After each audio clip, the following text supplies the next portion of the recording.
Donald Trump की हालत उस पाकिस्तान की तरह हो गई जो लोन के लिए भीख मांगता है। फर्क बस इतना है कि डोनाल्ड ट्रंप सैन्य मदद के लिए भीख मांग रहे हैं, गिड़गिड़ा रहे हैं कि कोई आकर उन्हें इस युद्ध से निकाल ले। Trump Japan, south Korea, France से मदद मांग रहे हैं। ट्रंप उस यूके से भी मदद मांग रहे हैं जिसे पहले कह दिया था कि भाग जाओ, तुम्हारी जरूरत नहीं, अब क्या आए हो, भाड़ में जाओ। अब कह रहे हैं कि साथ आओ ना भाई। इतना ही नहीं, ट्रंप उस चीन से भी मदद के लिए गुहार लगा रहे हैं जिसे अमेरिका अपने लिए सबसे बड़ा खतरा बताता है। बॉस, आप सोचिए, डोनाल्ड ट्रंप की एक सनक ने कोई प्लान बी ना होने की वजह से अमेरिका का क्या हाल हो गया। ईरान ने जो पलटकर मारना शुरू किया, घुटने नहीं टेके। आज ट्रंप और अमेरिका की कैसी छीछा लेदर हो रही है। बॉस, दुनिया हंस रही है कि नंबर 1 बन के घूमते थे, आज सारी दुनिया से कह रहे हो कि मेरी मदद कर दो। चीन तक से अमेरिका मदद मांगेगा, यह किसने सोचा था, जिस चीन को वो दुश्मन मानते हैं। आज आपको बताऊंगा कैसे ट्रंप चीन के सामने हाथ जोड़ रहे हैं, कैसे दुनिया पर धौंस दिखाने वाले ट्रंप नाक रगड़ रहे हैं। आपको यह भी बताऊंगा कि ईरान से लड़ने के लिए दुनिया भर से मदद मांग रहे ट्रंप को कैसे कैसे जवाब मिल रहे हैं।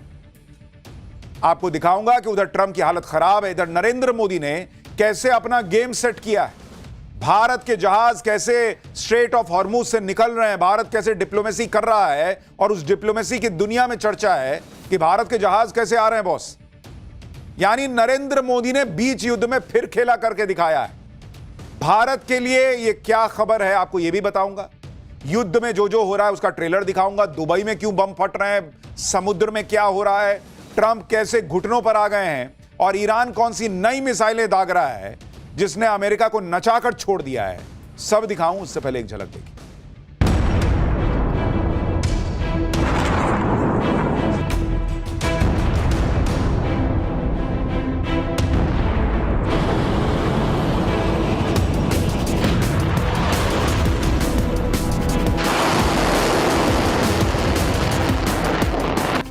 China's an interesting case study. They get most of their oil because by quick farm, get a lot, about 90% through the strait. So I said, would you like to come in and we'll find out. Maybe they will, maybe they won't.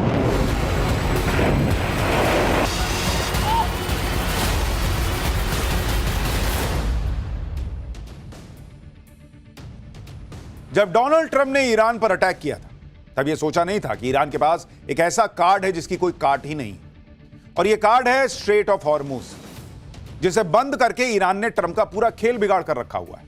हालांकि हमने पाठशाला में यह युद्ध शुरू होने के पहले आपको स्ट्रेट ऑफ हॉर्मुज का पूरा इंपैक्ट क्या होगा उसके बारे में बताया था, लेकिन डोनाल्ड ट्रंप और उनकी टीम उस हनक में थे, मैं अमेरिका, मुझे कौन छू देगा, जाऊंगा, मारूंगा, निकल आऊंगा। ईरान ने भूत बना के छोड़ दिया। ईरान ने दुनिया के सामने अमेरिका को नंगा करके छोड़ दिया। बॉस, दुनिया देख रही है कि जिसको इतना ताकतवर समझा वो तो मदद मांग रहा है, हेल्प हेल्प चिल्ला रहा है। अमेरिका का सारा गुमान तोड़ दिया ईरान ने। स्ट्रेट ऑफ हॉर्मुज को ईरान ने युद्ध के अगले दिन बंद कर दिया, और तब से ईरान ने इसे खोला नहीं है। साफ कह दिया कि जो उसका दुश्मन है उसके लिए स्ट्रेट ऑफ हॉर्मुज नहीं खुलेगा।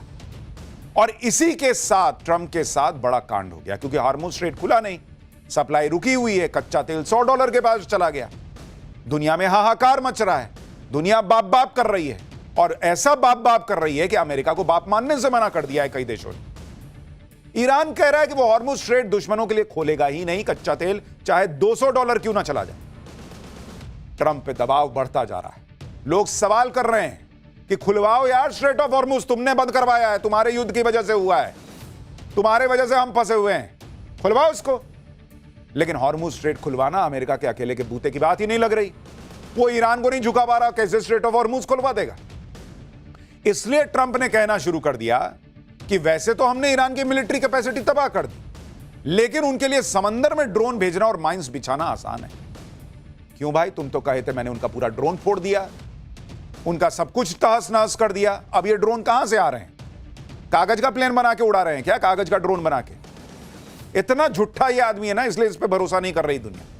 आगे ट्रंप ने कहा कि उन्हें उम्मीद है कि चीन, France, Japan, south Korea, UK और बाकी देश जो स्ट्रेट ऑफ हॉर्मुज के बंद होने से प्रभावित हैं, वो अपना वॉरशिप समंदर में उतार देंगे ताकि स्ट्रेट ऑफ हॉर्मुज के रास्ते को खुलवाया जा सके। ट्रंप कह रहे हैं कि उनका प्रशासन 7 देशों की मदद के लिए बातचीत कर रहा है। भाई साहब, आप सोचिए, डोनाल्ड ट्रंप मदद के लिए बातचीत कर रहे हैं, जिनका 1.5 हफ्ते पहले नवाबी का आलम यह था कि जब ब्रिटेन ने शुरू में नहीं भेजी मदद और कहा बाद में कि मैं मदद दूंगा, तो बोले तुम कौन हो यार जो अब आए हो, मैंने खत्म कर दिया ईरान को, अब नहीं चाहिए, जाओ भागो यहां से। आज वही डोनाल्ड ट्रंप अपनी हनक को बुलाकर अपनी सनक के चक्कर में ऐसा फंस गए कि 7 देशों से मदद मांग रहे हैं। सुनिए ट्रंप चीन और बाकी देशों से कैसे मदद मांग रहे हैं। कह रहे हैं कि यह बहुत अच्छा होगा अगर बाकी देश साथ आ जाएं, क्योंकि ईगो तो अंदर है ही, खुल के बोलने में थोड़ी लाज लगती है, लेकिन कह रहे हैं कि सब साथ आ जाए तो अच्छा होगा। देखिए भाई साहब का कैसे पूरा गुरूर जो है ना वो मिट्टी में मिल गया। We're talking to other countries about working with us for the policing of the strait. We're always there for NATO. We're helping them with Ukraine. And many, it's got an ocean in between us.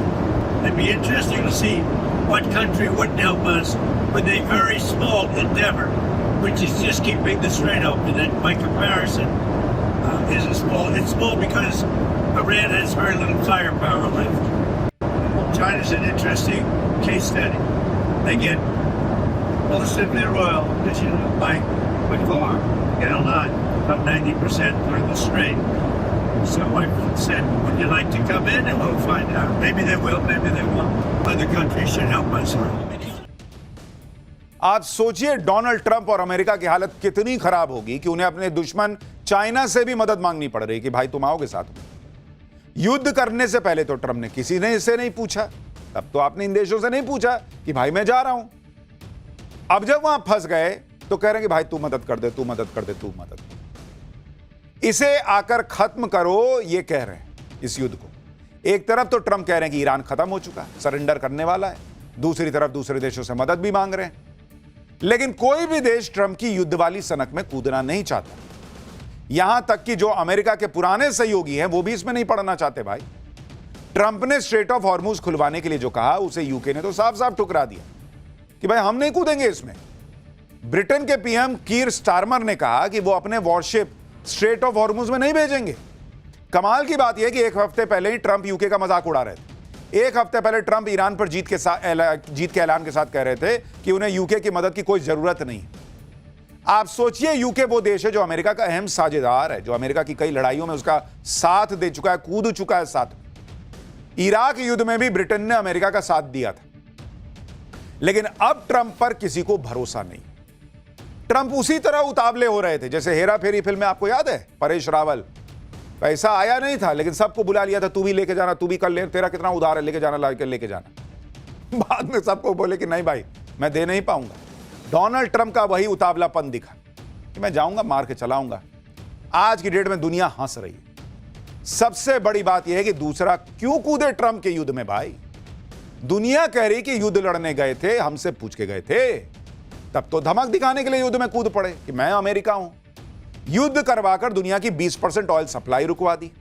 दुनिया already आपकी सनक के चक्कर में जो है वो झेल रही है।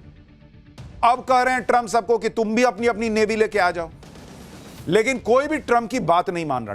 ट्रंप की बात की कोई हैसियत नहीं रह गई बॉस आज की डेट में। सिर्फ ब्रिटेन नहीं है, बाकी देशों ने भी ट्रंप को आईना दिखा दिया। ऑस्ट्रेलिया ने कह दिया कि वो अपने शिप नहीं भेजेगा।